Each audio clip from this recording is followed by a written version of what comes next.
Hi friends, ఇవాళ నేను మీకు వెంకటేశ్వర స్వామికి శనివారం రోజు పెట్టే పిండి దీపాన్ని ఎలా తయారు చేసుకోవాలో చూపిస్తానండి.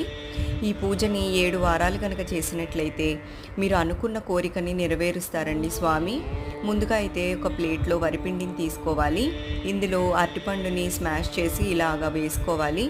ఇప్పుడు ఇందులోనే కొద్దిగా బెల్లము, అలాగే ఆవు నెయ్యి, ఆవు పాలుని కలుపుకొని ఒక ముద్దలాగా తయారు చేసుకోవాలి.